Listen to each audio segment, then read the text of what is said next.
What's up guys, JP back at you once again, bringing you guys another review. So today's review will be focused on Lucio Fulci's Zombie from the year 1979, known as Zombie Flesh Eaters in the UK, Zombie 2 at one point here in the US. It was designed as a sequel to Dawn of the Dead, in name only, really. It wasn't really designed, it was just sort of released as a sequel to Dawn of the Dead in Italy. But we have the 3-disc limited edition here, courtesy of Blue Underground.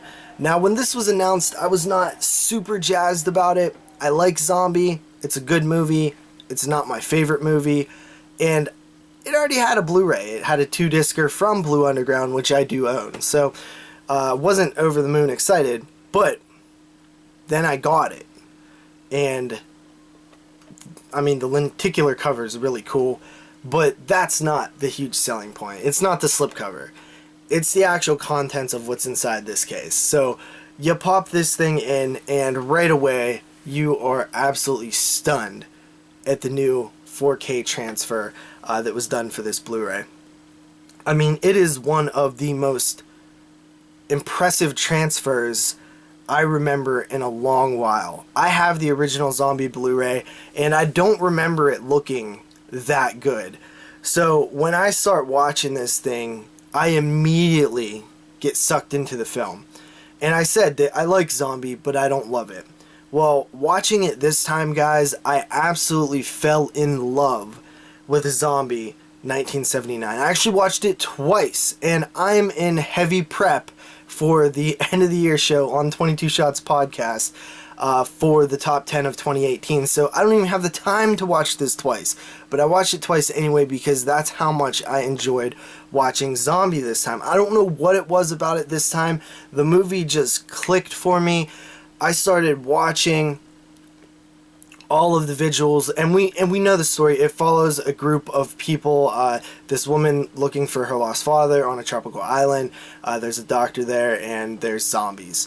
But I started looking at the scenes and the locations on this island, and all of a sudden I started wondering, like, oh, what's like over this way in the island, or like what's happening here, or like where are all the zombies at now? Like, I started thinking about how cool this location is and how I wanted to see more of it. I just wanted to see more places. There's like these beautiful shots of like the town with the, almost like, it reminds you of like a western like tumbleweed go by or something, with the zombies, and you just want to see more of that location, more of the setting of this film, and I'd never got that way before.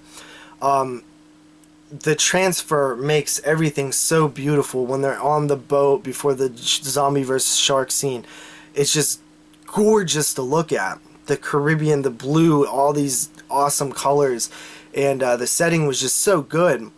You know, the gore looks great in this high resolution, and the zombies look amazing. You know, you kind of, they're very unique for this film. Like, you don't see the dirt and like rotted, like dry looking zombies that often. In fact, you see more like wet looking zombies almost always. So these sort of like dried out look to these zombies is just really cool. This, like, you know, old, dried, decomposed, almost like a mummy or something, like an unwrapped mummy.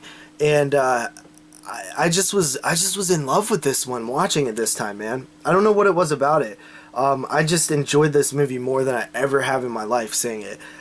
So I did watch it a second time. I watched it with the commentary. It does have a couple of commentaries on here. The one I think it has 2 commentaries, but there's one new commentary. I listened to the new one, and it is a commentary with Troy Howarth, who is the author of Splintered Visions, Lucio Fulci, and his films. And this was a very academic commentary. It was somebody who knows the film, who knows the behind the scenes, who knows the career of Fulci, and can really give you all those tidbits and factoids that you like to hear when learning about a movie, and somebody who could really point out the great stuff that was in the film. And I was really a fan of that commentary. Very easy to listen to. It flew by.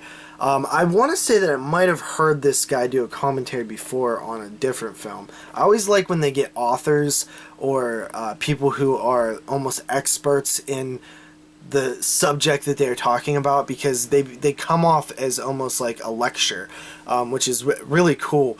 You can have two types of commentaries. You could have like the fun, just goofing around watching the movie, and you could have like the analytical commentaries, which I like, especially when it's a third party that comes in and is talking about the movie and not somebody who is directly involved with it. But both commentaries have their place, but I just sometimes I lean more towards those ones. But yeah, guys, this is a sick edition from Blue Underground here. If you haven't picked it up yet, do yourself a favor and pick it up. There's 3 different covers that you can get. I like the bridge one a lot, and I like the splintered eye one a lot. This is probably actually my least favorite, but it, you know, it's classic. Bad worm placement though. Too many worms, too long of worms, just doesn't make sense. No, so I'm kidding. But hope you guys enjoy the review. Pick up Zombie. It is fantastic. I haven't been more impressed with a Blue Underground release ever. This is probably their best release. So I hope you guys enjoy. Peace out.